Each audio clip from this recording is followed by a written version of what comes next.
Hello student, welcome on my YouTube channel AGS classes. आज हम पढ़ेंगे कुछ विशिष्ट कोणों के लिए त्रिकोणमिति अनुपात। इसके पहले वाले वीडियो में हम 30 डिग्री, 60 डिग्री और 45 डिग्री के कोणों का त्रिकोणमिति अनुपात पढ़ चुके हैं। अब मैं 0 डिग्री और 90 डिग्री के कोणों का त्रिकोणमिति अनुपात पढ़ना है। वीडियो शुरू करने से पहले आपसे एक रिक्वेस्ट है, प्लीज़ चैनल को सब्सक्राइब कर लें। सब्सक्राइब करने के बाद बेल आइकन को प्रेस कर दें ताकि आने वाली हर एक वीडियो की नोटिफिकेशन आपको एकदम टाइम पर मिल जाए। और ज़्यादा से ज़्यादा वीडियो को अपने दोस्तों और रिलेटिव्स में शेयर करें ताकि उन लोगों का भी घर बैठे होने पर हेल्प हो सके। ओके, चलिए शुरू करते हैं। ठीक है,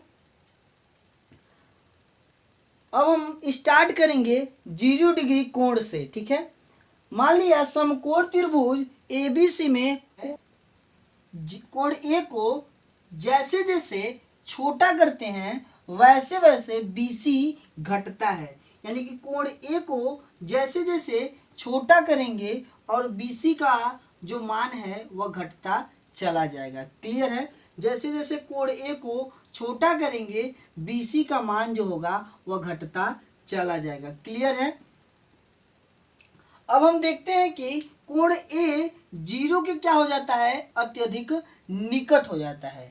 कोण ए जो होता है क्या, 0 के अत्यधिक निकट हो जाता है। यानी कि कोण ए जो होता है वह 0 के क्या हो जाता है, अत्यधिक निकट हो जाता है। कोण ए जो होता है वह 0 के अत्यधिक निकट हो जाता है। ठीक है, तब AC लगभग वही होता है जो AB होता है। तब AC लगभग वही होता है जो AB होता है। तब AC लगभग वही होता है जो AB होता है। क्लियर है? यानी कि BC का मान BC 0 के अत्यधिक निकट आ जाता है। BC जो है वह 0 के अत्यधिक निकट आ जाता है। BC जो है वह 0 के क्या आ जाता है, अत्यधिक निकट आ जाता है। क्लियर है? तब sine A equal to BC by AC। तब sine A equal to BC by AC, यानी कि साइन ए इक्वल टू यहाँ से यदि करेंगे तो भी BC बाई AC का मान 0 के अत्यधिक निकट हो जाता है। ठीक है, तब sine equal to BC by AC का मान 0 के अत्यधिक निकट हो जाता है। क्लियर है?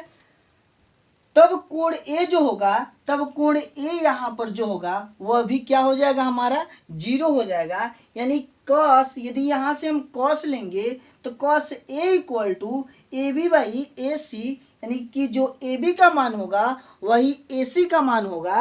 यानी कि AB बाई AC का मान 1 के अत्यधिक क्या हो जाता है, निकट हो जाता है। यदि मान लिया कोण ए 0 डिग्री तो साइन 0 डिग्री की जो वैल्यू होगी हमारी वह 0 होगी, और काश 0 डिग्री की जो वैल्यू होगी 1 के क्या हो जाएगा, अत्यधिक निकट हो जाएगा। इस तरह से हम चाहें तो अन्य त्रिकोणमिति अनुपात भी हम ज्ञात कर सकते हैं। क्लियर है? ओके, अब कोण 90 डिग्री के लिए माना समकोण त्रिभुज ABC में जैसे जैसे कोण A को बड़ा करते हैं, यानी कि कोण A को जैसे जैसे क्या करते हैं, बड़ा करते हैं वैसे वैसे कोण C छोटा होता चला जाता है।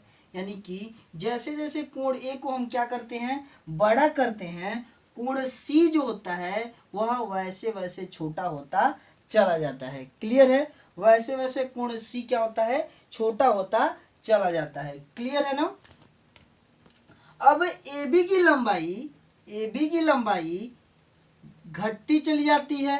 AB की लंबाई घटती चली जाती है। यानी AB जो है यहाँ पर देखते क्या है, जैसे जैसे हम कोण A को बड़ा करते हैं, जैसे जैसे कोण A को क्या करते हैं, हम बड़ा करते हैं, वैसे वैसे कोण C की जो मान है, कोण C क्या होता चला जाता है, छोटा होता चला जाता है। और ए बी की लंबाई जो होती है वह घटती चली जाती है। क्लियर है? ए बी की लंबाई क्या होती है? वह घटती चली जाती है। क्लियर है? बिंदु ए बिंदु ए बिंदु ए बिंदु बी के बिंदु ए जो है बिंदु बी के निकट आ जाता है। बिंदु ए जो है वह बी के निकट आ जाता है। बिंदु ए जो है यानी कि बिंदु ए जो है बिंदु बी के बिंदु बी के बिंदु ए बिंदु बी के निकट आ जाता है। क्लियर है?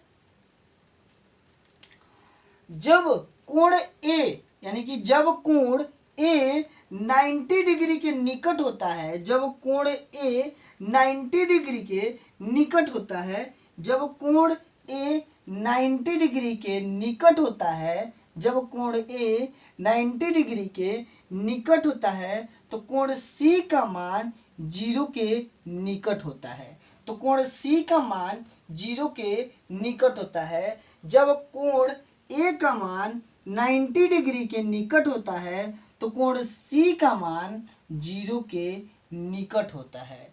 तो कोण सी का मान क्या होता है? 0 के निकट होता है। क्लियर है? जब ये 90 डिग्री होगा तो इसका मान जो होगा वह घट करके कोण सी का मान होगा वह घट करके 0 हो जाएगा। क्लियर है? अब AC तथा BC लगभग बराबर होता है। AC जो हो गया AC और BC क्या हो जाता है? बराबर हो जाता है। AC और BC क्या हो जाता है? लगभग बराबर हो जाता है। तब साइन A इक्वल टू, यहाँ से लेंगे साइन A इक्वल टू लंब बटे कर्ण यानी BC बाई AC यानी BC बाई AC का मान 1 हो जाता है। और कास, तब कास A यानी यहीं से कास भी लेंगे यानी कि आधार जो है हमारा वह 0 हो जाता है। यानी कि cos A equal to AB by AC आधार बटे कर्ण AB बाई AC का मान 0 डिग्री से 0 डिग्री के AB बाई AC का मान 0 डिग्री के इक्वल हो जाता है। यानी कि अब हम कह सकते हैं कि साइन यदि कोण A इक्वल टू 90 डिग्री यदि हम कह सकते हैं, अब हम कह सकते हैं कोण A इक्वल टू 90 डिग्री तब साइन 90 डिग्री इक्वल टू तब साइन 90 डिग्री इक्वल टू कितना हो जाएगा? 1 के बराबर होगा। क्यों 1 के बराबर होगा? क्योंकि AC की लंबाई लगभग BC की लंबाई के इक्वल हो जाएगा। क्लियर है? यानी कि लंब बटे कर्ण यानी कि 1 के क्या हो जाएगा? अत्यधिक निकट होगा। तो साइन 90 डिग्री इक्वल टू 1 और कॉस 90 डिग्री इक्वल टू हो जाएगा हमारा कॉस 90 डिग्री इक्वल टू हो जाएगा हमारा, क्योंकि कॉस 1 को यहाँ से लेंगे या थीटा यहाँ पर हमारा 0 हो गया, 0 यहाँ पे हो गया कॉस 90 डिग्री इक्वल टू आधार हमारा 0 है, आधार बटे कर्ण यानी कि कॉस 90 डिग्री इक्वल टू हमारा हो जाएगा क्या? 0 हो जाएगा। ठीक है? इस तरह चाहें तो और भी हम त्रिकोणमितीय अनुपात ज्ञात कर सकते हैं। चलिए अब हम देखते हैं प्रत्येक कोणों के लिए कैसे अब हम त्रिकोणमितीय अनुपात ज्ञात करते हैं। सबसे पहले हमें क्या करना होगा? जो 0 डिग्री है इसके जगह पे हमें लिखना होगा 0, यहाँ पर लिखना होगा 1, यहाँ पर लिखना होगा 2, यहाँ पर लिखना होगा 3 और यहाँ पर 4। क्लियर है? सबको हम डिवाइड कर देंगे 4 से, 0/4, 1/4 एंड 2/4 और 3/4 और 4/4 यानी कि सबका बटे कितना हो जाएगा? 4 हो जाएगा। क्लियर है? अब हम सबको क्या कर देंगे? अंडर रूट में कर देंगे यानी कि कौड़ी में कर देंगे। ये हो गया सारा नंबर जो हो गया हमारा अंडर रूट में हो गया। क्लियर है? अब हमें करना क्या है कि 0 में अब हम 4 से डिवाइड करेंगे। क्या करेंगे? 0 में 4 से जैसे हम डिवाइड करेंगे यह हमारा जो वैल्यू निकल करके आएगा, जब हम 0 में किसी भी नंबर से डिवाइड करते हैं तो हमारा आंसर जो आता है वह 0 आता है। कितना आता है? 0 आता है। और ये हमारी जो वैल्यू निकल के आ रही है ये साइन की वैल्यू है। किसकी वैल्यू है? साइन की वैल्यू है, यानी कि साइन 0 डिग्री की वैल्यू जो हो जाएगी हमारी 0 होगी। क्लियर है? अब इसको हम सॉल्व करते हैं। अब हम देखेंगे 1 का कितना भी हम पेयर बना लें, कितना भी हम मल्टीप्लीकेशन कर लें, वह 1 ही होगा। यानी कि 1 को हम लिख सकते हैं कितना? 1। और 4 जो है पेयर बनेगा 2 इंटू 2। अब ये बाहर निकल जाएगा तो हो जाएगा 1/2। क्लियर है? इसको यहीं पे हम कैंसिल चाहे तो कर सकते हैं। ये हमारा हो जाएगा अंडर रूट 1/2 हो जाएगा। 1 बाहर निकल जाएगा और हम इसको लिख सकते हैं 1/√2। क्लियर है? अब हमारा यहाँ पर जो है कड़ी में 3 ये ऐसे ही रहेगा, अंडर√3 ऐसे ही रहेगा, और ये 4 जो है वह बाहर निकल जाएगा, हो जाएगा हमारा अंडर√3/2। क्लियर है? नेक्स्ट जो हमारा है 90 डिग्री का जो वैल्यू कैसे निकलेगा, 4 को 4 से हम डिवाइड कर देंगे। अब यहाँ पर बचा 1, और 1 हम अंडर रूट से बाहर निकल जाएगा तो हो जाएगा 1। क्लियर है? ये हमारी जो वैल्यू निकल करके आई है ये साइन की वैल्यू है। किसकी वैल्यू है? साइन की वैल्यू है। यानी साइन 0 डिग्री की वैल्यू हो जाएगी हमारी 0, और साइन 30 डिग्री की वैल्यू हो जाएगी 1/2, 45 की वैल्यू हो जाएगी 1/√2, साइन 60 डिग्री की वैल्यू हो जाएगी अंडर√3/2, साइन 90 डिग्री की वैल्यू हो जाएगी 1। क्लियर है? अब हम फाइंड करेंगे कॉस 0 डिग्री की वैल्यू फाइंड करने के लिए 90 डिग्री को साइन 90 डिग्री का जो वैल्यू है उसको हम 0 डिग्री के जगह पे लाएंगे, 60 डिग्री को 30 डिग्री के जगह पे लाएंगे, यानी कि उसका अपोजिट अब हम लगेंगे करने। यानी कि 1/√2 है, इसको वहीं पे रहने देंगे। ये 1/2 है, ये आ जाएगा 60 डिग्री के जगह पे, और 0 डिग्री जो हो जाएगा वह चला जाएगा 90 डिग्री के जगह पे। चलिए अब हम इसको लिखते हैं। क्लियर है? ये आ जाएगा 90 डिग्री का, आ जाएगा यहाँ पर हो जाएगा 1। क्लियर है? अंडर√3/2 आ जाएगा 30 डिग्री के प्लेस पे, ये हो जाएगा अंडर√3/2। अब ये यहीं पर रहेगा क्योंकि ये बीच में है, बीच में पड़ता है, 45 डिग्री बीच में पड़ता है, तो इसलिए ये बीच में ही रहेगा, मिडिल में ही रहेगा। अब ये 30 डिग्री है, यहाँ पे आ जाएगा 1/2। क्लियर है? और ये 0 डिग्री है, ये लास्ट में चला जाएगा, यानी कि 90 डिग्री के प्लेस पे ये हो जाएगा हमारा 0। क्लियर है? यानी कि कॉस 0 डिग्री की वैल्यू हमारी होती है 1, कॉस 30 डिग्री की वैल्यू हमारी होती है अंडर√3/2, कॉस 45 डिग्री की वैल्यू होती है हमारा 1/√2, कॉस 60 डिग्री की वैल्यू होती है 1/2। क्लियर है? कॉस 90 डिग्री की वैल्यू हमारी होती है 0। क्लियर हो गया? फाइंड करना है tan का। अब हमें tan की वैल्यू फाइंड करनी है। क्लियर है? तो tan 0 डिग्री की वैल्यू हम कैसे फाइंड करेंगे, tan 30 की वैल्यू कैसे फाइंड करेंगे, तो इसके लिए एक फार्मूला होता है हमारा tan का। tan इक्वल टू होता है sine tan theta equal to होता है sine theta by cos theta. ये फार्मूला, इस फार्मूले का हम यूज करेंगे, यानी कि साइन को हम कॉस से, साइन में हम कॉस से क्या करेंगे, डिवाइड करेंगे। ठीक है? तब हमारी वैल्यू निकल के आएगी। ठीक है? चलिए हम करते हैं। यहां पर हम लिखेंगे tan। अब हम tan 0 की वैल्यू निकालनी है, तो साइन में कॉस से यहीं पे हम चाहे तो डिवाइड कर सकते हैं। तो 0 में जब हम 1 से डिवाइड करेंगे तो ये कितना हो जाएगा, हो जाएगा हमारा 0। क्लियर है? अब हम डिवाइड करेंगे साइन 30 डिग्री में कॉस 30 डिग्री से, ये 2 से 2 कैंसिल हो जाएगा, और यहाँ पर हो जाएगा 1/√3। क्लियर है? ये 1/√2 में 1/√2 से डिवाइड कर देंगे, तो अंडर√2 से 2 कैंसिल हो जाएगा, 1 से 1 वो होता ही है, यानी कि हो जाएगा यहाँ पर वैल्यू हो जाएगी 1, यानी कि tan 45 डिग्री की वैल्यू हो जाएगी हमारी 1। अब हमें वैल्यू निकालना है tan 60 डिग्री का, तो tan 60 डिग्री का वैल्यू निकालने के लिए हम क्या करेंगे, ये 2 से 2 डिवाइड कर देंगे, ऊपर बचा हमारा अंडर√3/1, यानी कि ये हो जाएगा अंडर√3। क्लियर है? यानी कि tan 60 की जो वैल्यू हो जाएगी अंडर√3।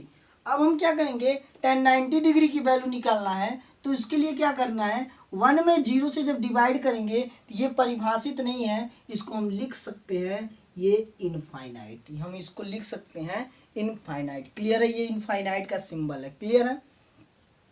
अब हमें वैल्यू फाइंड करना है इन तीनों के अपोजिट का। तो tan का अपोजिट क्या होता है, कॉट होता है। क्या होता है, कॉट होता है। तो tan का हम क्या कर देंगे, अपोजिट कर देंगे। tan का क्या कर देंगे, अपोजिट कर देंगे। तो 0/1 होगा, 1/0 हो जाएगा। इसको हम बोल सकते हैं ये अपरिभाषित नहीं है, ये क्या है, इनफाइनाइट है। क्लियर है, यहाँ पे हो जाएगा इनफाइनाइट। अब हम cot 30 डिग्री को कर देंगे, तो cot 30 डिग्री की वैल्यू हो जाएगी ये, इसको हम अपोजिट कर देंगे, रेसिप्रोकल कर देंगे। ठीक है, ये हो जाएगा हमारा √3। क्लियर है, ये हो जाएगा इसका अपोजिट 1/1 का 1, ये हो जाएगा 1/√3, यहां पर हो जाएगा क्या, 0 हो जाएगा। क्या हो जाएगा, 0 हो जाएगा। क्लियर है। अब हमें वैल्यू फाइंड करनी है किसकी, कॉस का। कॉस का क्या हो जाता है, सेक होता है। सेक 0 डिग्री की वैल्यू कितनी हो जाएगी हमारी। अब हम सेक को क्या करेंगे, कॉस का अपोजिट कर देंगे। तो कॉस का अपोजिट क्या हो जाएगा हमारा, 1/1 है, 1, ये भी हमारा हो जाएगा कितना, 1। ये हमारा कितना है, 30 है, तो हो जाएगा 2/√3। ये हमारा 45 है, कॉस 45 की डिग्री की वैल्यू है हमारा यहाँ पे 1/√2, यहाँ पे हो जाएगा हमारा √2। अपोजिट जैसे करेंगे, cos 60 की वैल्यू हमारी है वहाँ 1/2, ये हो जाएगा 2, क्योंकि अपोजिट 2/1 होगा, यहाँ पे कर देंगे हम 2। cos 90 की जो वैल्यू है वह 0 है, ये 0/1 होगा, तो यानी कि यहाँ पे जो वैल्यू हो जाएगी 0 में जब हम नंबर से डिवाइड देंगे करेंगे तो हो जाएगी, परिभाषित नहीं है, यानी कि ये हो जाएगा इनफाइनाइट। क्लियर है। अब हमें वैल्यू फाइंड करनी है किस, साइन के अपोजिट की वैल्यू फाइंड करनी है। किसकी वैल्यू फाइंड करनी है, साइन के अपोजिट की। तो साइन का अपोजिट जो होता है वह हमारा होता है कोसेक। क्या होता है, कोसेक होता है। तो कोसेक की वैल्यू कैसे फाइंड होगी, साइन का अपोजिट करने पर। ठीक है, तो साइन कोसेक 0 डिग्री की वैल्यू कैसे फाइंड होगी, यानी कि साइन 0 डिग्री का अपोजिट जब हम करेंगे तो 0/1 होता है, 1/0 हो जाएगा, तो ये हो जाएगा हमारा इनफाइनाइट। क्या हो जाएगा, इनफाइनाइट। अब हम क्या करेंगे, कोसेक 30 की जो वैल्यू हो जाएगी हमारी 2 हो जाएगी, कोसेक 45 की वैल्यू हो जाएगी जो हमारा 1/√2 है, ये हो जाएगा √2। और कोसेक 60 की जो वैल्यू हो जाएगी हमारी कितना, 2/√3। और कोसेक 90 की जो वैल्यू हमारी हो जाएगी 1 हो जाएगी। क्लियर, क्योंकि 1/1 = 1 होता है। ठीक है, तो यहाँ पर ये सभी त्रिकोणमितीय अनुपात के कोणों का जो ये मान है, इसको आप प्रैक्टिस करेंगे, और प्रैक्टिस करेंगे क्वेश्चन जब सॉल्व करेंगे, और आपको इसको लर्न भी करना होगा। यदि आप लर्न कर लेते हैं तो बहुत अच्छी बात है, और जब आप प्रैक्टिस इसको करेंगे तो वैसे ही लर्न हो जाएगा। ओके।